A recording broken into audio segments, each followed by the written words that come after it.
Alright students, for this video I'll be explaining to you the different questions that are in your practice paper as well as some of the things that you need to pay attention to while you are answering different types of questions related to different topics. So without further ado, let's move on. Alright, so the first few questions are related to the topic of housing. So please, before you go for the exam, make sure you use the checklist that was given to you and check that you know everything that you are supposed to know related to the topic of housing. Alright, so for the first question, question 3a, with reference to figure 3, describe two characteristics of the slum. So when the question requires you to make reference to something, this means that you need to use the data given. So characteristics of the slum. So basically there are two characteristics, right, from your revision. So you remember we have to make reference to the figure. So the question that you have to ask yourself is, what do you see in the picture? Remember, your examiners must be able to see what you are describing for them to give you the marks. So let's take a look at this. So one characteristics of the slum that you can see from the picture is lack of safe shelter. So the roof of the houses are made of poor quality material such as zinc, cardboard or scrap metal, and we can see this very clearly in the picture. Another option will be lack of safe shelter as a characteristic, and the evidence would be loose electric wires dangling between houses. So this makes housing or shelters not safe because dangling wires can lead to electrical fires, which can spread very easily because the houses are made out of poor quality material. So another characteristics that you can mention is the lack of basic amenities. So there is a lack of proper sanitation facilities. You see buckets being used to collect water, and this water is perhaps used for washing. Alright, so some of you have also raised this concern in class. Can I talk about houses that are packed densely together? So that is an evidence. So you would tell me that the characteristic is lack of safe shelter, which is caused by houses being packed together, which therefore makes fires spread more quickly. That is how you explain it. So remember, characteristics is what are the qualities of housing in slums. So that refers to your lack of basic amenities as well as your lack of safe shelter, the two lacks. Alright, so for the next question, explain how the living conditions in a slum could endanger the lives of slum dwellers. So firstly, you need to mention to me the condition of the slum and answer the question as to how it endangers the lives of the slum dwellers. You must make reference as to why this is dangerous to the slum dwellers in order for your answer to be complete.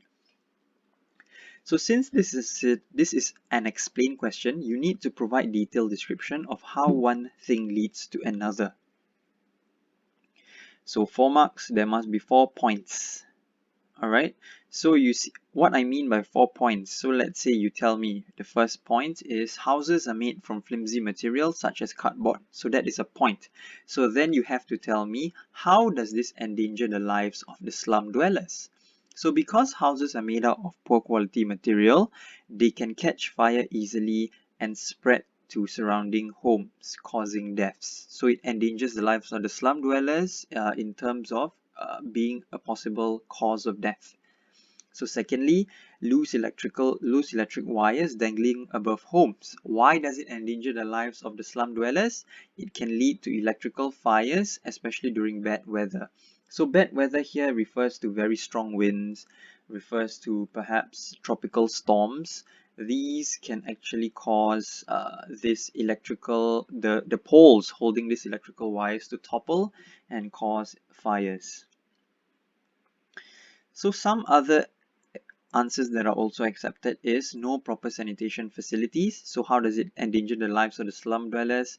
It leads to poor hygiene standards, and when poor hygiene standards exist, there will be poor health and spread of diseases. And lastly, there is no proper waste disposal, so rubbish is just thrown anywhere and everywhere. This leads to the proliferation of pests such as rats and cockroaches that may breed and spread diseases among the residents. Therefore, their lives are endangered. So remember, talk about the point and then tell me how does it endanger the lives of the slum dwellers. Alright, for the next question over here, define housing shortage. For defined questions, they're basically asking you what is the meaning of housing shortage. So you need to mention about the demand and the supply, as well as the item that is highlighted in yellow here. So you have to tell me that if you want to give me a very complete answer, you will say that housing shortage happens when demand for housing exceeds the supply of housing. Therefore, there is insufficient housing to accommodate the population in an area. So that will give you the 1 mark. So state and describe 2 causes of housing shortage. So like the previous question about the conditions that endanger the life of slum dwellers, you need 4 points. So for each of the causes, you will have 2 points. Okay, so for state, what does the command word state mean? It is the same word as, for example, identify.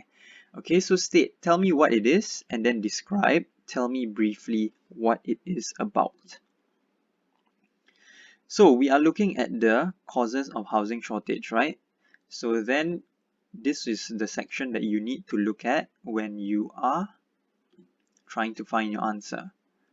So pick something that is colored in the darker green shade. For example, I can tell you about limited land supply as well as competing land use. So these two are possible factors that cause housing shortage. So simply by you saying limited land supply, that is 1 mark, and then the description, which is in the lighter shade of green, will give you the other mark. So you do this for 2 different factors. Okay, so for example here, migration is one cause, and then you describe it. And then you have high birth rates as another cause, and then you describe it.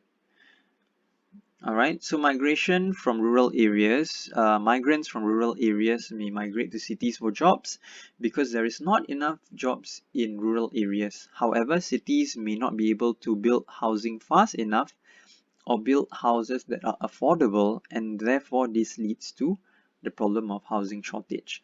So high birth rates basically is talking about natural increase. Natural increase in population results in higher demand for housing, and there may not be enough houses to house these people. Some of you may also choose these 2 other points, which is competing land use, meaning there are many different needs that exist within an urban area, and housing is just one of them. So therefore, when you build recreational areas, you cannot use it for housing. Therefore, there may be housing shortages. And lastly, limited land supply. So in order for us to build housing, we cannot just build housing anywhere. We cannot build housing, for example, in a reservoir. We cannot build housing on the beach. So the amount of suitable land that is suitable for housing is limited. Therefore, we can only build housing in areas where land is appropriate or suitable for building of, for example, public housing. Alright, so now we're going to talk about the topic of flooding. So if you are confused about anything in the housing section of this video, go back to your checklist, use the page column to identify the pages that you should look at to find out different answers for each section. Alright, so identify the type of flood shown in figure 5, give evidence to support your answer. So identify the type of flood, there will be 1 mark, give evidence to support your answer, that is another mark. So over here, you need to give me evidence, meaning that you need to use the picture in order to prove to me that the type of flood that you have identified is the correct type of flood. So as you can see, it is a flash flood. So what is my evidence for saying that it is a flash flood? If you take a look at the car over here, you see someone in a business suit in the car. If you know a flood was going to happen, you would not be out driving to work because that would actually damage your car. So we know that the flash floods occurred suddenly and unexpectedly and caught this person by surprise. So the evidence that I will use to support my answer is that the vehicle which has someone in it is submerged in the flood, which shows that the flood occurred suddenly and unexpectedly. So then we want to talk about the two possible causes of the type of flood mentioned in 5a. So flash floods are floods which happen suddenly and often last for a short period of time. Okay, so we have different causes that can cause flash floods. For example, heavy rainfall. You will have to describe to me, meaning saying heavy rainfall is not enough. You have to describe to me why does heavy rainfall lead to flash floods. So heavy rainfall that lasts for a long period of time, or intense rainfall that occurs suddenly, uh, can cause a sudden buildup of water on dry land, resulting in the channel capacity being exceeded, for example. Secondly, we have failure of man-made structures. When dams and levees break, the water retained behind these levees and dams overflows and causes floods which happen unexpectedly. And lastly, we have storm surges. So storm surges happen when strong winds actually blow water from the sea onto land, causing the land to be inundated. All right, so these are different causes that can lead to flash floods. All right, so with reference to figure 6, describe how the floods affected the economy. So we have 4 marks here, and then you see that the command word is with reference to figure 6. So you need to use the evidence or the text that is in figure 6 in order to tell me the different effects or impacts of the floods on the economy. So just to recap with you, economic or the economy refers to the production, consumption of goods and services. So anything that relates to the production of money, for example, the gaining of money can be considered as economic. So if we look at figure 6, we have two areas here. Floodwaters reached knee level and this resulted in major traffic congestions, causing many people to be late for work. If people are late for work, the company cannot operate at full capacity and this results in losses or reduction in profits. Secondly, we see below here, floods in Orchard Road cause much damage to property.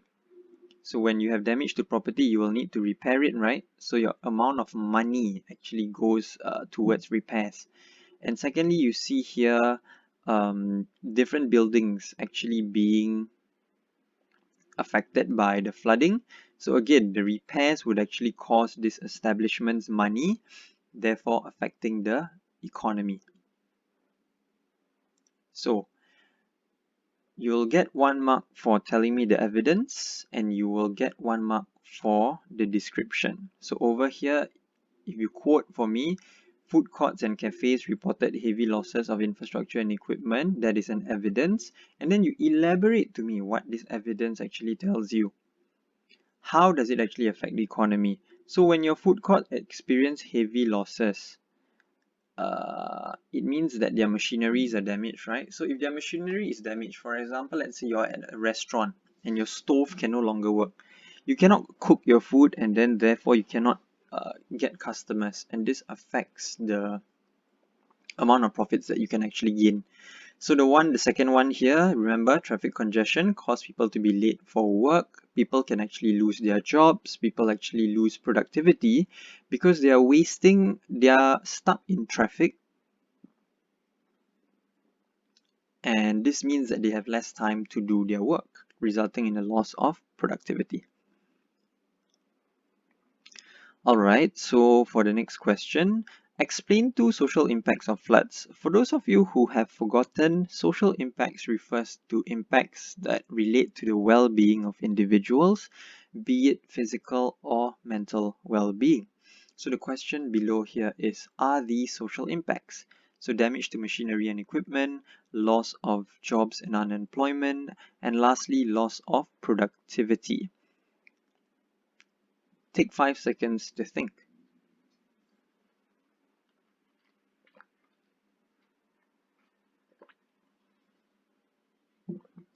Well, if you answered that these are social impacts, you are actually wrong. This relates to the buying, selling, productions of goods and services, and therefore they should be grouped under economic impacts. Let's take a look at what social impacts are. So these are some of the acceptable answers that you can actually put. So you give me 1 mark. I will give you 1 mark for you stating the social impact, and the other mark comes from the explanation. So for example, homelessness. You have to tell me, how do floods cause homelessness? So for example, people need to be evacuated from their homes and they have to live in shelters. That is how floods cause homelessness. Secondly, how do floods cause loss of lives? People might drown or people might be buried underneath toppled buildings, and this leads to loss of lives. All right. So we also have injuries. So collapsed building can actually cause people to have broken limbs. So these are just examples of injuries. And then we have lack of access to clean water. So you will tell me that water pipe bursts and then water becomes contaminated. When people consume this contaminated water, it leads to spread of diseases such as cholera and dysentery. All right. So 1 mark for just telling me what the social impact is, and another mark comes from the explanation. All right. So in this question here, name and describe the strategy used to reduce the impact of floods shown in figure 7. So what do you see here? You see an excavator, and then you see a canal, and what you also see is that the excavator is digging the canal. So by digging the canal, what are you doing to the channel? Well, they are actually doing channel improvement.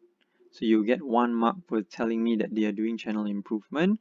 And then you have to describe to me, how does this strategy actually help you mitigate the impacts of flooding? So channel capacity can be increased by widening and deepening. That is what we see here. We see deepening here. To increase the channel capacity to collect more storm water, which reduces the likelihood of floods. So that is an acceptable answer, which will give you 2 marks. So describe one benefit and one challenge of the strategy mentioned in 6A. So channel improvements, what are the benefits and what are the challenges? So we just have to provide one benefit and one challenge. If this is a 4-mark question and they say describe the benefits and challenges of the strategy mentioned, then you would have to give me 4 points. All right. So the benefit, so why is it good? It allows moderate and high value developments to take place on land adjacent to the river. What this actually means is that when you actually widen the canal and make it, or you deepen the canal and make the canal be able to contain more water, high risk areas around the river channel actually become lower risk areas, because now these areas are less likely to flood. Therefore you can build developments adjacent to the river, meaning beside the river channel. However, this method is not foolproof. By increasing the channel capacity in, let's say, the upstream area, more water will be collected upstream. However, if you don't improve the downstream canal, the downstream canal may not be able to handle this additional channel water by the increased channel capacity, and this leads to the problem of flooding being moved downstream. Alright, so now the next question. Explain how elevating properties helps to reduce the impact of floods in Singapore? 3 marks question. So you will get 1 mark first by telling me what elevating properties refer to, basically a definition. So elevating properties refers to raising properties to certain heights to prevent them from being damaged or submerged by floodwater. That will give you 1 mark. So now you tell me, remember I highlighted it for you in Singapore, so you have to tell me what Singapore is doing. So in Singapore, the policy of elevating properties refers to the minimum platform level, or MPL for short. So you can tell me that buildings can be elevated according to the minimum platform level. So this is telling me what Singapore does. There will be another 1 mark. So the last mark comes from you telling me more about what happens in Singapore. So in Singapore, for high-risk areas, it is 600 mm above the highest recorded flood level for flood-prone areas. However, for low-risk areas, it is 300 mm above the adjacent road. So please do not confuse these two numbers.